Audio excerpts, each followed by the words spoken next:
Hare Krishna.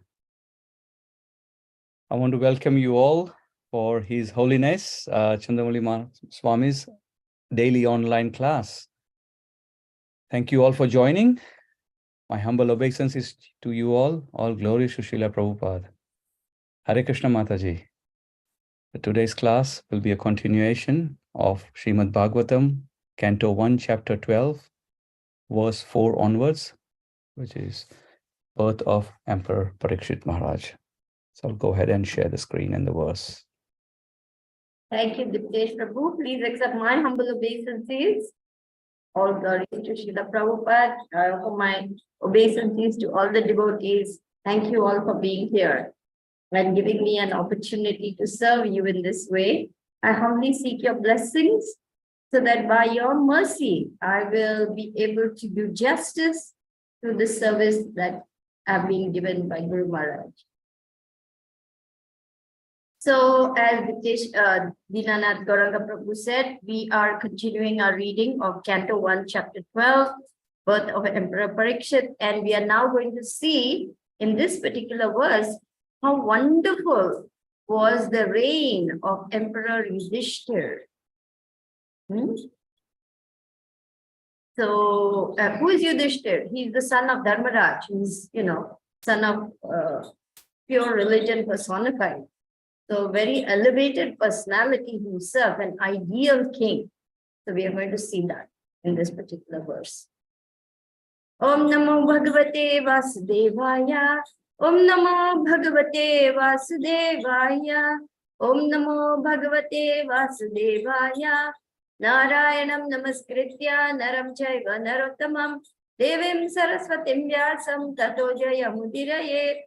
Nasta Praeshva Bhadreshu Nityam Bhagavata Sevaya Bhagavati Uttama Shloke Bhaktir Bhavati Naishtiki Nama Om Vishnu Padaya Krishna Prishtaya Bhutale Srimate Candramauli Swaminiti Namine Nama Om Vishnu Padaya Krishna Prishtaya Bhutale Srimate Bhakti Vedanta Swaminiti Namine Namaste Saraswate Devi Gaudavani Pracharine Nirvisesha Shunyavadi Pashatyadeshatarini Jai Shri Krishna Chaitanya Prabhu Nityananda Shri Advaita Gadadhara Shiva Sadi Gaura Bhakta Vrinda Hare Krishna Krishna Krishna Hare Hare Hare Rama Rama Rama Hare Hare. So the verse is up on the screen. I hope everybody can see. It goes like this. Suta uvacha apipala dharma raja pitrivad ranjayan prajaha nispriha sarva kamebhya Krishna padanusevaya. Translation and purport by His Divine Grace is Bhaktivedanta Swami Prabhupada, Srila Prabhupada Ki Jai. Sri Sutta Goswami said, Emperor Yudhishthira administered generously to everyone during his reign. He was exactly like his father. He had no personal ambition and was freed from all sorts of sense gratification because of his continuous service unto the lotus feet of the Lord Sri Krishna. Purport. As mentioned in our introduction, there is a need for the science of Krishna in human society for all the suffering humanity of the world. And we simply request the leading personalities of all nations to take to the science of Krishna for their own good, for the good of society, and for the good of all the people of the world. So, it is confirmed herein by the example of Maharaj Yudhishthira, the personality of goodness. In India, people hanker after Ram Rajya because the personality of Godhead was the ideal king, and all other kings or emperors in India control the destiny of the world. Excuse me. For the prosperity of every living being who took birth on the earth. Herein, the word praja is significant. The etymological import of the word is that which is born. On the earth, there are many species of life, from the aquatics up to the perfect human beings, and all are known as prajas. Lord Brahma, the creator of this particular universe, is known as Prajapati, because he is the grandfather of all who have taken birth. Thus, Praja is used in a broader sense than it is now used. The king represents all living beings, the aquatics, plants, trees, reptiles, birds, animals, and man. Every one of them is a part and parcel of the Supreme Lord, as stated in the Bhagavad Gita 14:44. Aham bija pradapita. I am the seed-giving father. You will see that in a minute. And the king, being the representative of the Supreme Lord, is duty-bound, give proper protection to every one of them. This is not the case with the president and dictators of this demoralized system of administration, where the lower animals are given no protection, while the higher animals are given so-called protection. But this is a great science which can be learned only by one who knows the science of Krishna. By knowing the science of Krishna, one can become the most perfect man in the world. And unless one has knowledge in this science, all qualifications and doctorate diplomas acquired by academic education are spoiled and useless. Maharaj Yudhishthir knew this science of Krishna very well, for it is stated here that by continuous cultivation of this science, or by continuous devotional service to Lord Krishna, he acquired the qualification of administering the state. The father is sometimes seemingly cruel to the son, but that does not mean that the father has lost the qualification to be a father. A father is always a father because he always has the good of the son at heart. The father wants every one of his sons to become a better man than himself. Therefore, a king like Maharaj Yudhishthir, who was the personality of goodness, wanted everyone under his administration, especially human beings who have better developed consciousness, to become devotees of Lord Krishna, so that everyone can become free from the trifles of material existence. His motto of administration was all good for the citizens, for as personified goodness, he knew perfectly well what is actually good for them. He conducted the administration on that principle and not on the Rakshashi demonic principle of sense gratification. As an ideal king, he had no personal ambition. He had no personal ambition, and there was no place for sense gratification because all his senses at all times were engaged in the loving service of the Supreme Lord, which includes the partial service to the living beings who form the parts and parcels of the complete whole. Those who are busy rendering service to the parts and parcels, leaving aside the whole, only spoil time and energy, as one does when watering the leaves of a tree without watering the root.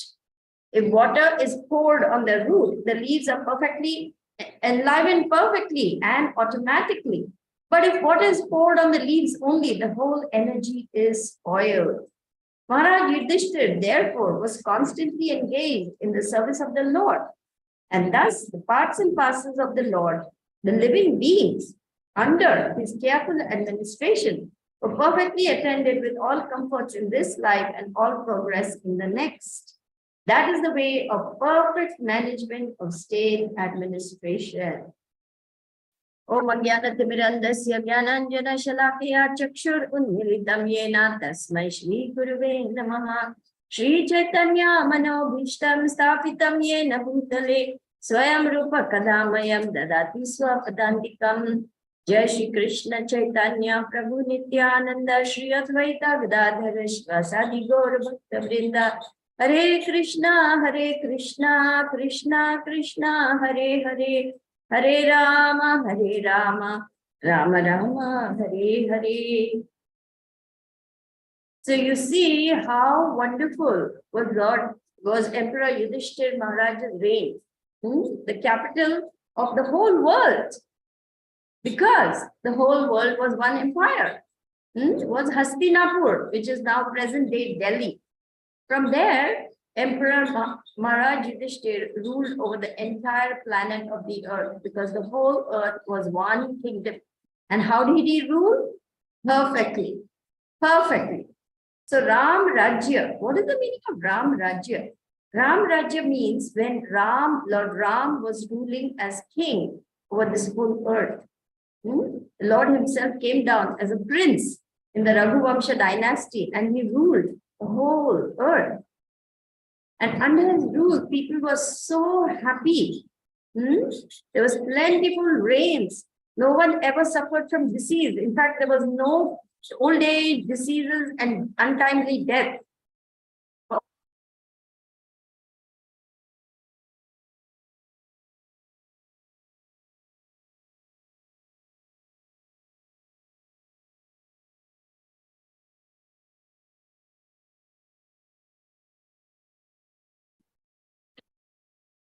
Hare Krishna, dear devotees. I think it appears that Mataji has disconnected. Hopefully she will connect back and we can continue with the class.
I'm so sorry, the call dropped.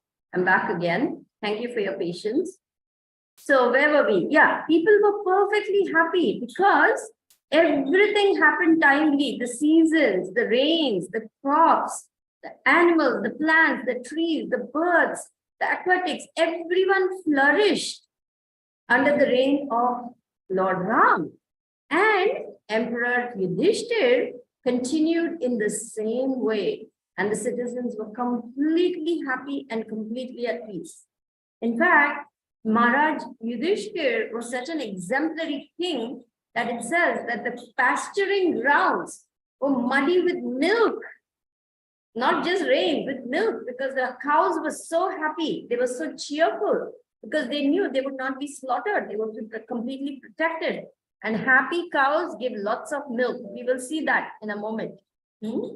So, Yudhishthir Maharaj, who is he? He's the son of Dharmaraj, the personality of goodness. So that is why his kingdom was also ruled perfectly, because he knew the science of Krishna. And what does Srila Prabhupada explain over here to us? He says, anyone who knows the science of Krishna will rule perfectly because he knows everything belongs to Krishna and he is simply there as a caretaker to do his duty very carefully to see that the Supreme Lord is pleased. That means engaging perfectly in devotional service. This is how the king was ruling. So can we just go down a little bit on that purport, Prabhu? Thank you. So you can see over here that the science of Krishna. Now, who is capable of teaching the science of Krishna? The science of Krishna can be taught by one who knows. Therefore, Srila Prabhupada writes in the purport, right? Immediately he says, just as we said in our introduction, in the introduction of the Bhagavad Gita, Srila Prabhupada writes, please let everyone take to the science of Krishna consciousness so that everyone can become peaceful and prosperous. Yes, this is a great science which can be learned only by one who knows the science of Krishna. So, Ram Rajya is something that happens when the king is exemplary. It's not that only during Ram's time it happened during Emperor Parikshit's time, during Yudhishthir Maharaj's time. So there, all the creatures were very nicely taken care of because the king understood everyone is a part and parcel of God Krishna. Sarva Yonishu Kaunteya, as the Bhagavad Gita mentioned over here, 14:4, Sarva Yonishu Kaunteya. What is the meaning? I am the seed-giving father of all the living entities. We can take a look at that, Dinanath Gauranga Prabhu.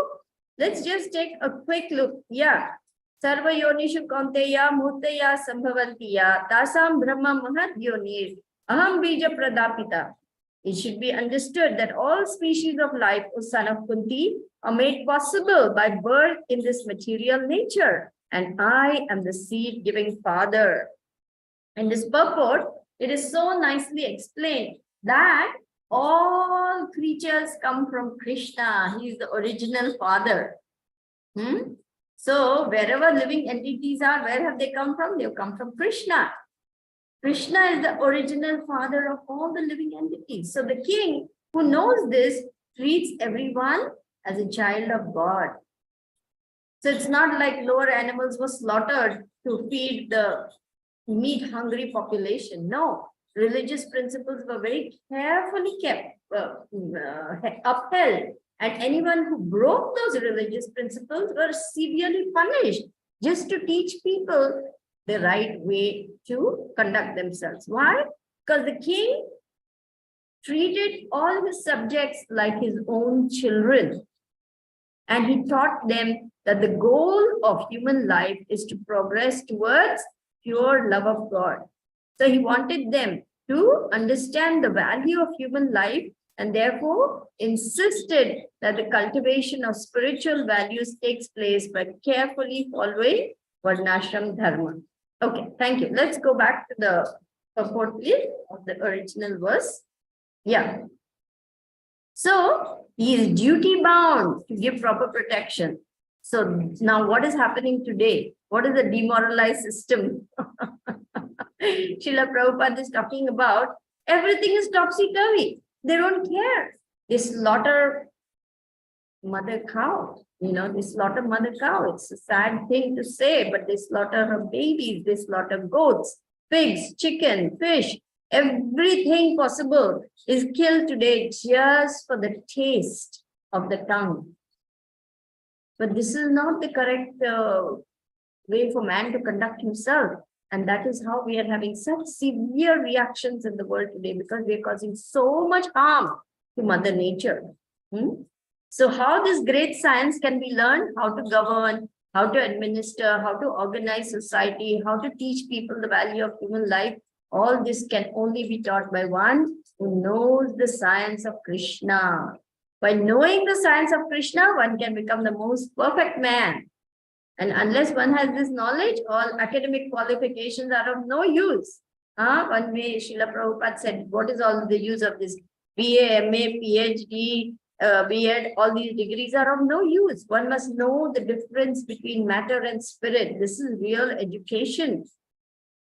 And then Lord Chaitanya also declares, Kiba Vipra, Kiba Shudra, Kiba Vipra, Shudra Kene Nai, say Guru Krishna Tattva, say Ye Guru Krishna Tattva, say Guru Hoy.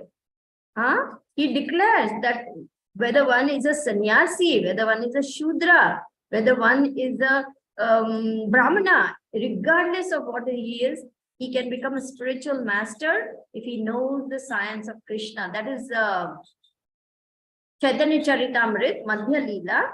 Can we go there? It is, I just looked it up, one second. It is Chaitanya Charitamrita, Madhya Leela, chapter 8, verse number 1 to 8. Yeah, talks between Ramananda Rai and Lord Chaitanya. So over there, Srila Prabhupada writes immediately, he says, there we go. Yes, that's the verse we are talking about. Kiba Vipra, Kiba Nyasi, Shudra Kene Nai, Ye Krishna Tattva Veta, say Guru Hoy. Whether one is a Brahmana, a sannyasi, or a Shudra, regardless of what he is, he can become a spiritual master if he knows the science of Krishna. And then Prabhupada goes on to say, this verse is very important to the Krishna consciousness movement. In his Amrita Pravaha Bhashya, Srila Bhaktivinoda Thakur explains that one should not think that because Sri Chaitanya Mahaprabhu was born a Brahmana and was situated in the topmost spiritual order as a sannyasi, it was improper for him to receive instructions from Srila Ramananda Roy, who belonged to the Shudra caste. So to clarify this matter, Sri Chaitanya Mahaprabhu informed Ramananda Rai that knowledge of Krishna consciousness is more important than caste. See how important, how clear Sri Chaitanya Mahaprabhu is making it. In the system of Varnashram Dharma, there are various duties for Brahmana, Kshatriyas, Vaishyas, Shudras. Actually, Brahmana is supposed to be spiritual master of all of the Varnas or classes. But as far as Krishna consciousness is concerned, everyone is capable of becoming a spiritual master because knowledge in Krishna consciousness is on the platform of the spirit soul. To spread Krishna consciousness, one need only be cognizant of the science of the spirit soul. It does not matter whether one is a Brahmana, Kshatriya, Vaishya, Shudra, Sannyasi, Grihastha, or whatever. If one simply understands this science, he can become spiritual master. So, Srila Prabhupada was given a lot of flack for making the white people into Vaishnavas, initiating them, training them up in Vaishnav Dharma, Vaishnav principles, and then placing them in different positions according to their propensity. He gave some of them Brahmin initiation and made them into Brahmanas, scholars. Others, he asked them to train as Kshatriyas and asked them to protect our society. Those who were so inclined to do trade, he encouraged them to trade and make money for our Hare Krishna movement. So Srila Prabhupada did everything in a very Daivi Varnashram manner to bring out the best in everyone according to their propensities. At the same time, they make progress towards the goal of human life, which is to become Krishna conscious. What a great gift Srila Prabhupada has given us. And he went by this particular injunction of Chaitanya Mahaprabhu, that it doesn't matter which caste, which country, which nationality, which background, whether somebody is a Shudra, whether somebody is a Grihastha, whether somebody is a Sannyasi, whatever Varna or Ashram, if one knows the science of Krishna consciousness, he can teach it to the rest of the world. So, Prabhupada did something revolutionary. He did something unheard of. First and foremost, most saintly people of his age would simply stay on in India. They would not cross the ocean because it was considered that anyone who leaves the shores of Bharat Bhumi, holy land, Punya Bhumi, and goes to the countries of the Mlechas and the Yavanas, the degraded Western world, they could no longer, be considered holy because now they're contaminated. But Srila Prabhupada went there and made that place holy by his lotus feet. So Srila Prabhupada, of course, is pure devotee of the Lord, and he has come with a mandate from Lord Chaitanya Mahaprabhu to spread Krishna consciousness all over the world. So what a great gift Srila Prabhupada has given us. This is something we must really take into consideration, how valuable it is, what Prabhupada has given us, and how sincerely we need to practice it so that we can uphold the principles that Srila Prabhupada taught us. We must understand all these things so that we can defend ourselves. We must know why we are doing what we are doing. A Vaishnava is above a Brahmana even. Why? Because a Brahmana may simply know rules, rituals, sacrifices, homa, ceremonies, etc. But if he doesn't know the science of Krishna consciousness, he cannot become a spiritual master, even if he is born in a Brahmana family. On the other hand, a person may be born in a Vaishnava family or Mlecha family. But if he knows the science of Krishna, he can become a spiritual master. See how important it is. So, in that very last line, it is said, as soon as one is trained as a pure Vaishnava, he must be accepted as a bona fide Brahmana. This is the essence of Sri Chaitanya Mahaprabhu's instruction in this verse. And we are going, Srila Prabhupada says, we are going according to this principle. According to Sri Chaitanya Mahaprabhu's intentions, Priti Vitya Achayata Nagaradi Gram, Sarvatra Prachar Hoibe Mura Nam. That's in the very last paragraph, that purport. Sri Chaitanya Mahaprabhu's cult must be preached all over the world. This does not mean that people should take to his teachings and remain Shudras or Chandals. As soon as one is trained as a pure Vaishnava, he must be accepted as a bona fide Krishna Brahmana. So, How liberating this is, huh? That we are above all these things simply by becoming a Vaishnava, simply by taking to the process of Krishna consciousness. We are straight away elevated to the transcendental platform. Above all these varnas, ashrams is devotional service to the Lord. It is on the transcendental platform. It is not of this world. And one who knows this science can teach it to the rest of the world. Okay, can we go back to the original purport, please? Yes, so the science of Krishna. Now, Maharaj Yudhishthira knew this science very well, because not 1 minute was wasted for anything than the devotional service of the Lord. And this is also very important to understand. Yudhishthira Maharaj was emperor of the world. He had palaces, he had beautiful queens, he had the most opulent surroundings. He had wealth, he had treasuries, he had horses, he had elephants, he had chariots. He could go on picnics every day if he wanted. He could enjoy all the possible food and wine and women and everything that he wanted. But did he indulge in all that? No. He knew that even though all these things come with his position, his main responsibility is to carry out the order of the Lord, which is to take care of all the citizens like his own children and help them progress towards the goal of human life. So every moment was used to purify himself. He was already a pure devotee, but always following the religious principles and in service to his citizens.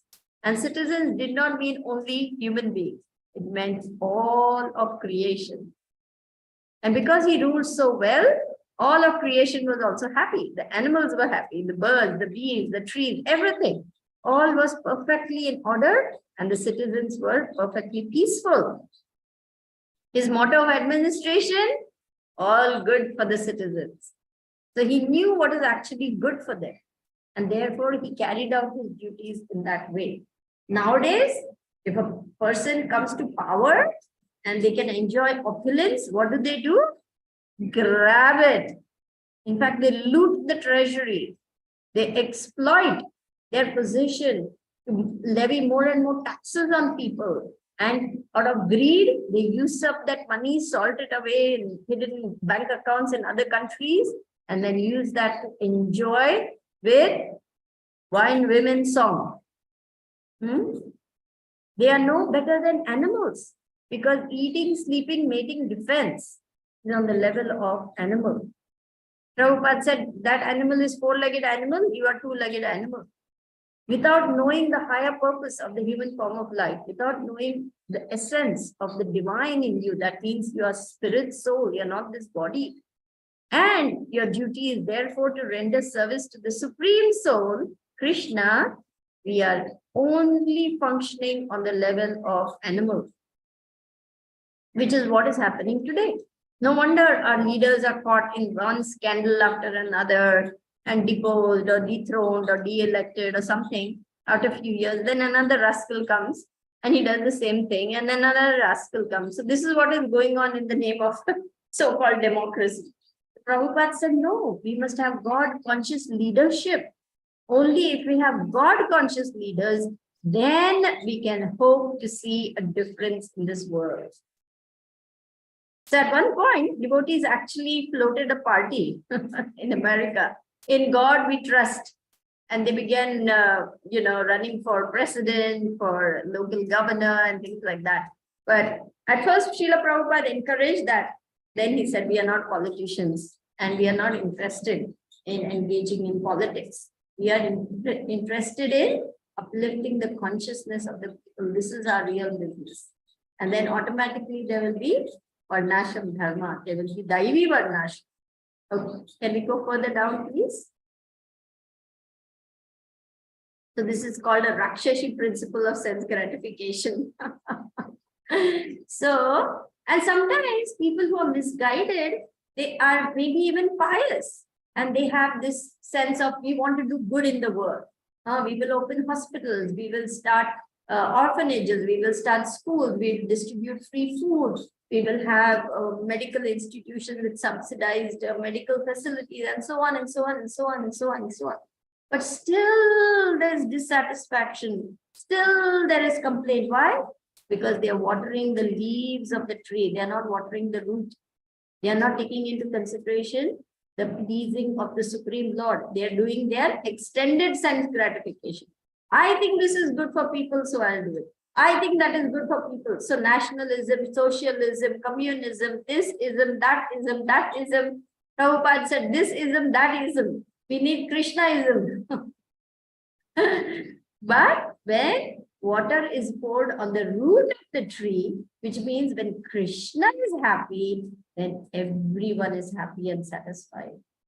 So this is what Emperor Maharaj Yudhishthir was fulfilling. He was constantly engaged in the service of the Lord without any motive for personal ambition or personal sense gratification. This is very rare. Even devotees who are trying to practice Krishna consciousness, the moment they get some power or position, Maya is ready to capture them. So therefore, we are having so many problems even within our society because these materialistic tendencies are not so easy to overcome.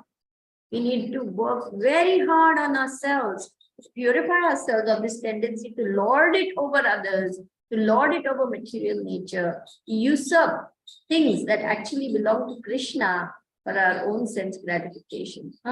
Money being salted away that was sent for some project, POVP, this thing, that thing, and then we don't know where that money went, or we see some leader misusing his position to exploit others. All these things are going on, but this was not there during the time of Emperor Yudhishthir.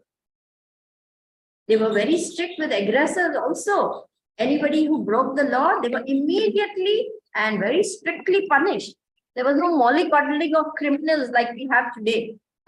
Today, what we do to the criminals? Oh, no capital punishment. That is so cruel. Even if he's a murderer, so what? We shouldn't be murderer like him. So we mollycoddle him. We keep him in the jail for 20, 30, 40, 50 years.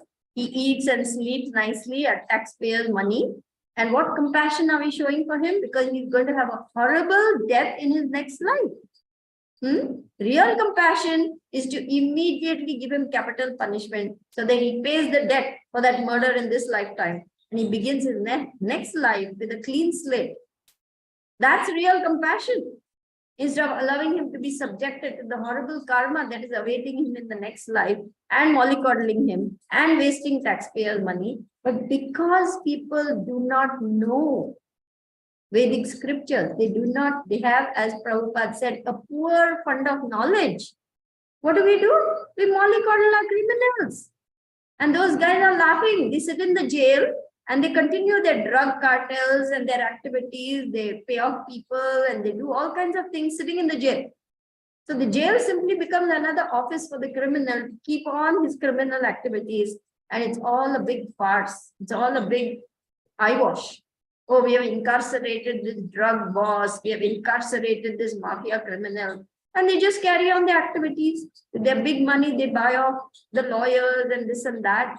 And just carry on their own, continue with their criminal activities. So this is all a very lopsided civilization we are living in, where lack of God-conscious leadership is causing so many problems to society. We are not meant to work hard like asses, from the crack of dawn to, past dusk, just trying to get 3 square meals a day and have a roof above our head and clothes on our back. You're not meant to struggle like this endlessly, putting 8, 10, 12 hours just for the basic needs of human beings. This is all topsy-turvy civilization. Man is actually supposed to be intelligent and work as little as possible and save time for chanting Hare Krishna, for progressing in spiritual life. That is why Prabhupada said we need farm communities. Grow your own food. Don't depend on the outside world. He wanted a completely parallel economy. He said, let's make Mayapur our own country. We will have our own currency. We will call it Lord Chaitanya coins. He said, we will have Chaitanya coins, Nityananda coins. We do trade, we will grow our own food, we will do everything. We will not depend on the outside world. This is Prabhupada's vision. Because what is the outside world doing to us? They're making us into asses. Making us work hard like donkeys. For what? For just roti kapda makan. Now roti kapda makan means food, clothes, and shelter. This is what the system is making us do. So devotees must now very intelligently take the words of Prabhupada seriously and try to see how we can move towards self-sufficient farm communities where everything is peacefully done as per Srila Prabhupada's instructions, so that everyone is nicely engaged according to their propensities and can progress towards the real goal of human life, which is to become Krishna conscious and go back home at the time of death. Just go back home to Krishna. No more rebirth in this material world. That is the goal of human life. Yam yam vapi swaran bhavam. Whatever state of mind he has at the time of death, that's the state he will attain without fail. So our whole business should be how to become Krishna conscious. How can I utilize my time to become Krishna conscious and not waste our time in all these unnecessary things which have become necessities? Okay, thank you all very much. Hare Krishna. We'll open up for questions, comments, criticism. Thank you, Mataji, for the class. Hare Krishna, dear devotees. Thank you for listening. We'll open up the class for Q&A. Please feel free to share your questions, realizations about the subject matter. You can ask directly by raising the hand, or you can also put in your questions in the chat window, and I can read it on behalf of yourself. Thank you. And one more request. Yes, please turn on your cameras. We can make this session more lively and interactive and more personal. Thank you.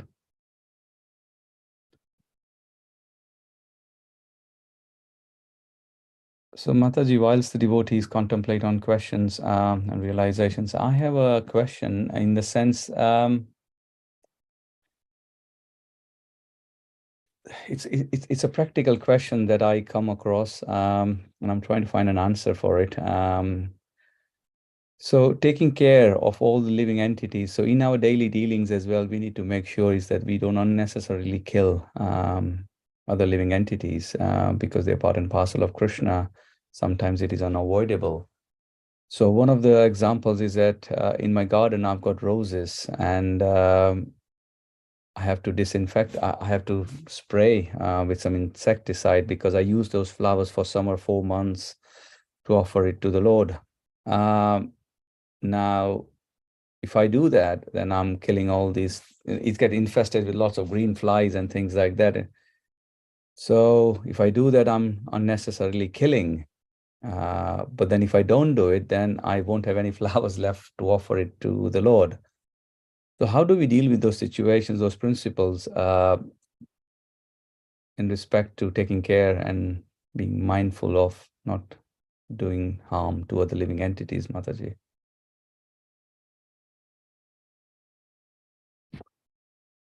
We can't hear you, Mataji. Maybe you're on mute. Yes. Yes, I know devotees who do gardening, and they have mentioned that they use a combination of neem oil and some other component, which is like an insect repellent rather than an insect killer, to protect their plants and to see to it that they are not bug infested. Now, I'm not an expert gardener, but if you get in touch with devotee gardeners, they should be able to give you tips, because you're absolutely correct. If those insects kill your plant, that means you're letting your plant die, being killed by something else. So, I mean, your rose plant will die if it was not protected by you. So you have a duty to protect your rose plant also. So my recommendation is to connect with expert devotee gardeners who are doing organic gardening and do not use chemicals, insecticides, pesticides, and so on, and find out in what way they are doing it so that you're causing least himsa to any Yes. creature. But Mataji, if it comes to a point that they are infested, and the infestation comes overnight, even with even if after doing those preventative neem oils and things, if they get infested, what should be the principle? Should we just leave it because then it would spread, or should you save it so you can offer it? How should I know it's it's a very specific question, but I was always puzzled with this question. No, we have to protect because that plant has taken shelter in your home. By bringing the rose plant home, what you're saying to the rose plant is, I will protect you. That is also a living entity. And you have to take good care of that plant. Okay, that rose plant is giving flowers, etc., etc. But because you have brought that rose plant into your home, you have the responsibility to take care of her nicely, to make sure she is not attacked and so on. Now, there is a book, The Art of Taking Care of Tulsi Devi.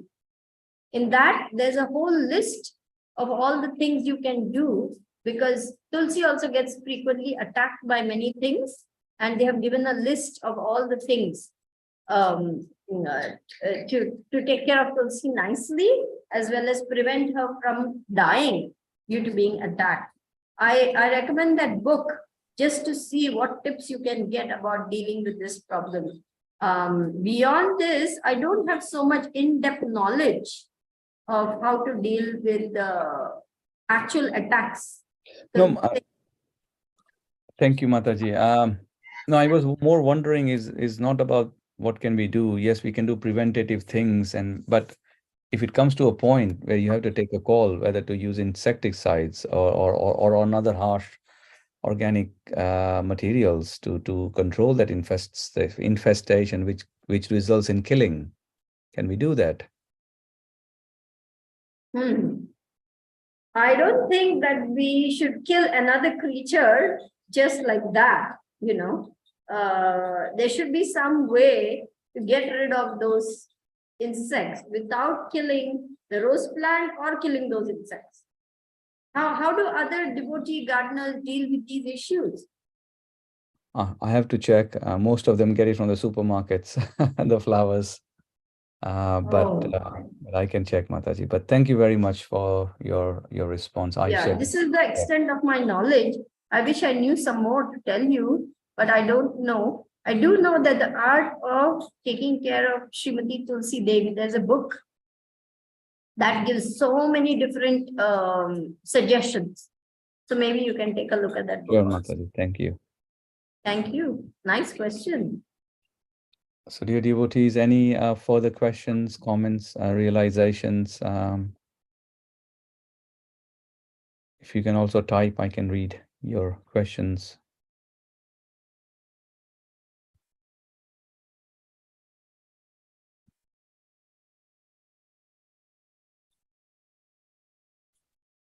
So is it okay, Mataji, if I ask another one? Second question, Please. sorry. Yes. I have this question about King Shibi. We have in this chapter, I think it's in the previous chapter, it is when the characteristics of Parikshit Maharaj is described, it is mentioned that he will be as magnanimous and protector like King Shibi. So we know the story of King Shibi where a pigeon came, and then the pigeon wanted to get protection because the eagle was chasing, and then eagle is saying, this is food for me. And Shivi Maharaj said, offer another food, another item, but he just wanted to eat that particular pigeon. And at that time, he started putting all the flesh out from his body. So the principle was he was demonstrating was protection to anybody who has come under his shelter. Now, how does this principle then aligns with the other principle, which is a jiva jivasya jivanam, which is the stronger living entities are the weaker living entities are consumed as a food for stronger living entities. So doesn't it mean that King Shibi then has to give protection because just the pigeon explicitly asked for protection, he gave protection, but what about the other living entities who did not ask for explicit protection? Then is it supposed to leave them and leave it to another principle? or so I'm just trying to comprehend these two things where a king is giving Yeah, protection. it is because this pigeon came specifically asking for protection. Then the king had to protect that because that living entity asked for the protection. The rest of nature is, one small being is consumed by a bigger living entity. That is absolutely correct. And Srila Prabhupada said the tiger doesn't incur any karma because that's its food. It has to kill the deer and eat the deer, right? The deer, when eating the grass, he may munch on the grass and also eat up some insects. So this is the cycle in nature. This goes on. Now, we cannot go out there and say, oh, no, I'm going to protect the deer now. I'm going to catch the tiger. And because there's no end to that. And we'll be interrupting the food chain anyway, which is not our business. This is a very special instance in order to prove something, King Shibi's character. And that pigeon turned out to be who? Dharmaraj, right? Yes. So it was all orchestrated to bring out the king's magnanimity. So he did that. He was not supposed to do and interfere with the other laws of nature because that is what you explained, Mataji. But because in this case, an entity specifically asked for protection, he gave it. But then he would then leave the other entities on their own on the other laws of nature and nature takes its course. Is that what would you say, Mataji? Interfere because that's the cycle in nature. A slug is eaten by a snake is eaten by a eagle or a vulture, and then the vulture or the eagle is eaten in turn by something else, and so like that cycle in nature goes on. That's how the living entity also moves up slowly through the evolutionary cycle. So we cannot interfere with that because that is nature. But we definitely have the duty to protect our own kids. Krishna has sent those souls to us.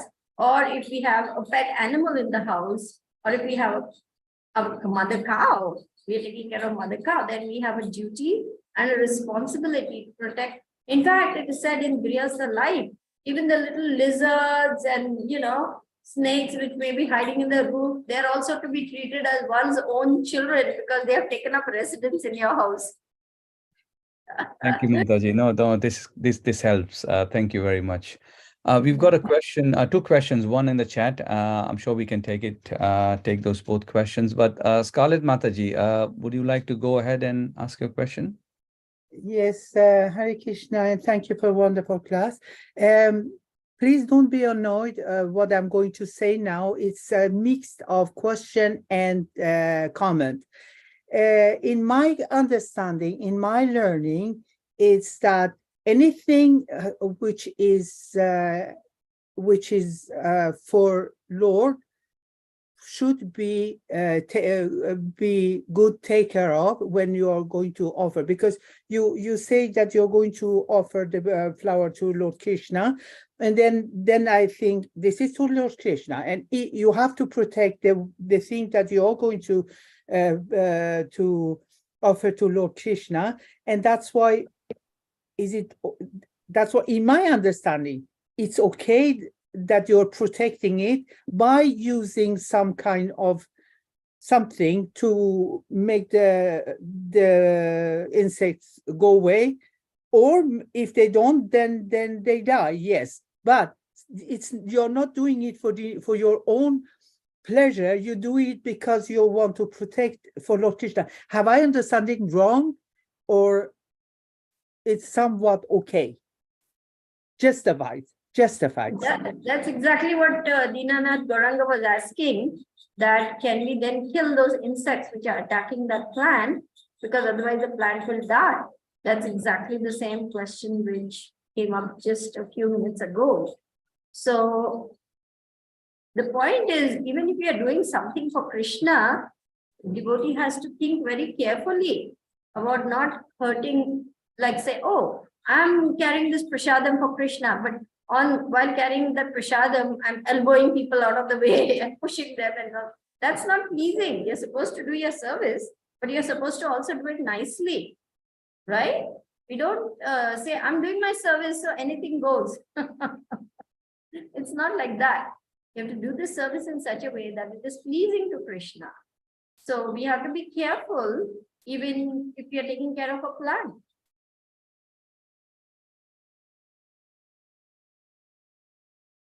Thank you, Mataji. I think we can take the one last question from Namrata Mataji. I'm going to read her on behalf. She's saying she is rebelling nature or quality. Can that be used positively? Like the mind gives 1,000 reasons not to chant or not to do devotional service, but we still rebel, go against the mind and do it. So can it be used in a positive way, that quality of rebelling? Of course, you can use everything that is good for your Krishna consciousness, whatever way you want to call it. In fact, the mind should be beaten with a shoe for being rebellious. Remember, this is the injunction of Bhakti Siddhanta Saraswati Maharaj. Mind will always rebel and tell you, don't do this, don't do that. But you're supposed to beat it with a shoe and beat it with the broomstick in the evening and with the shoe in the morning. So definitely we have to rebel against the mind, because mind is non-devotee. It's always telling us not to go towards Krishna. It's always giving you reasons, because the mind has been in control for millions of births. Remember? Now in this birth, you are trying to take control of the mind, saying, no, I, the soul, I'm going to use intelligence to control you. So anything that has been uncontrolled and wild for so long, it's not going to come under control so easily. So definitely it's going to rebel.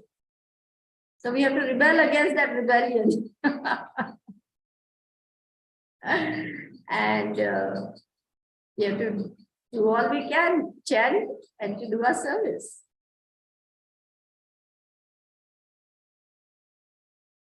Thank you.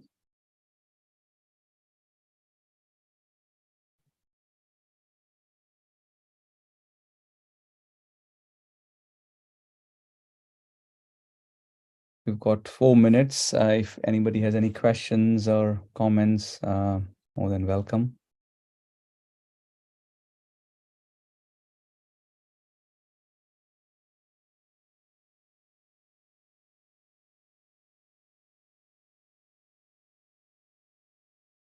Mataji, is it okay and that we conclude the class? Yes. If nobody has any further questions or comments, we can end the class. No problem. Thank you very much. Vancha kalpatarubhyascha kripa sindhubhya eva cha patitanam pavanebhyo vaishnavebhyo namo namaha samaveta bhakta vrinda ki jai. Srimad Bhagavatam ki jai. Srila Prabhupada ki jai. Thank you. Hare Krishna. Thank you, Sridevi Mataji. Thank you, Mataji. Thank you, Mataji. Hare Krishna. Hare